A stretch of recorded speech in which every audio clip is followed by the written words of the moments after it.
Umbrellas are stupid, and so is anyone using them. Hey guys, what's up? So we have a new update on Advanced Server and it's patch 1.6.44. First on our list is the buff on Helcurt. His second skill will now trigger basic attack effects. Example is the item Demon Hunter Sword. Each stinger will deal extra damage from DHS. With 2 stingers, you get 2 DHS damage.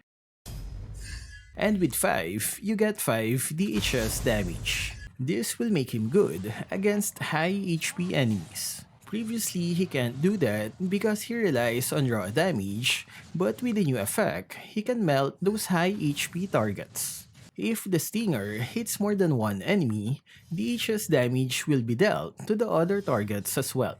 It also means he can activate the full effect of Brute Force Breastplate with his stingers. To limit its damage, the skill will not work with critical strikes. Aside from that, they also buffed his first and ultimate skill. He will now gain 1 stack of stinger when using his ultimate. Same for this first skill. He gains 1 stack for each enemy it hits. If the skill hits multiple enemies, he will also gain the same amount of stingers. The new Helcurt will definitely be scarier than before. He no longer have to charge those stingers before entering a team fight. And his late game potential will be a bit stronger with DHS as his core item. Next is the nerf on Karina's passive damage. They adjusted her passive skill damage, making it scale with magic power. So the missing HP can now be increased by magic power. If we add 4 holy crystal, the missing HP percentage can increase up to 17%. But remember, they removed the 80% magic power. Her passive will now greatly depend on the enemy's missing HP, unlike before where you can increase it easily with magic power stats. To give you a better example, here is the official and advanced version of Karina. This is her damage without any item.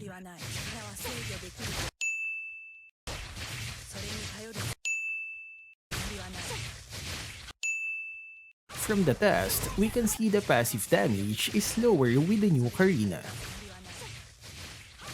Now let's try it again, but this time with 3 holy crystals. Here we can see a big difference in her passive damage.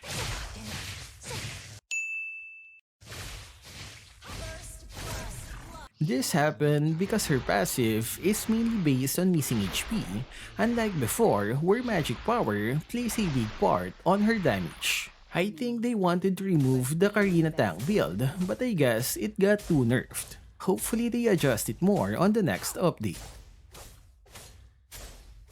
Next is the buff on Karrie's ultimate. They increase her basic attack damage when in ultimate form, and the skill will no longer reduce her attack speed.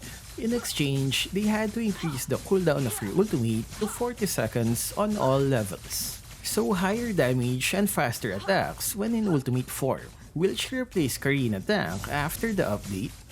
Next is the buff on Terizla. His second skill will no longer be interrupted by CC effects, except for suppression.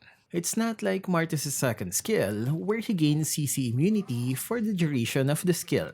The patch means this skill will continue even if he's stunned. Another buff is the faster jump speed of his ultimate. They also increase its damage, range, and slow effect. Next is the buff on Natalia's jungling potential. They increased her extra damage on jungle creeps by 15%. Are we going to see Natalia core on the next update? Next is the buff on Gloo. His first skill will now reset after manually detonating with his second skill. It will not reset if it detonates on its own. His second skill is buffed with a faster casting speed. His ultimate can now be cancelled by using his first or second skill. We are Gloo! And he now lands further when separating from his target. We are Gloo!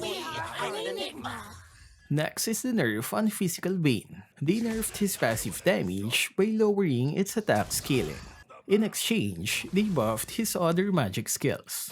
Second skill damage is increased as well as his ultimate.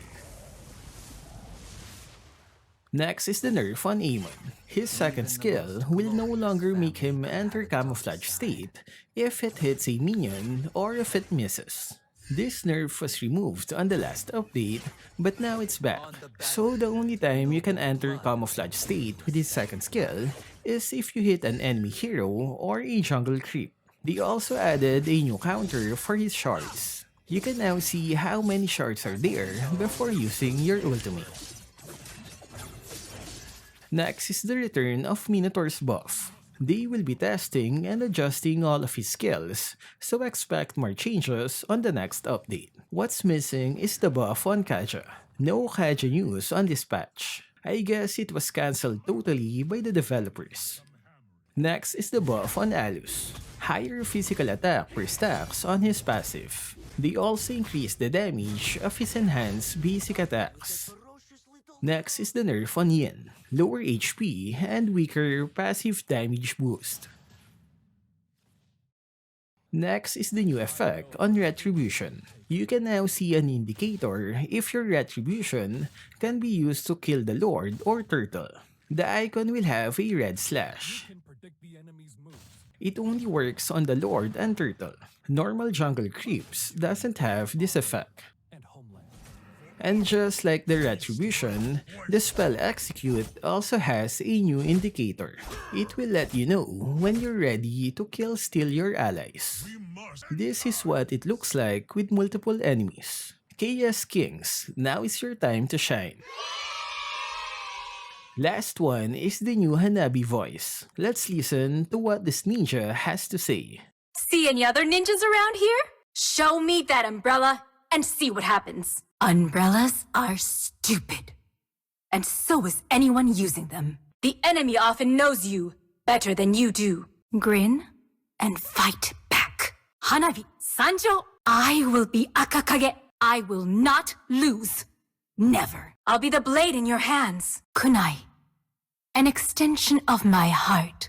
Make the right decision. Or you make the decision right. No feelings shown. No feelings hurt. It's been a while, Hayabusa. Well, if it isn't Kagura. Akashi hana yo, saki watare. Higanbana. So what can you say about the update? Do you like Hanabi's new voice? Let me know what you guys think in the comment section. That's all for this video. Stay safe and thank you for watching.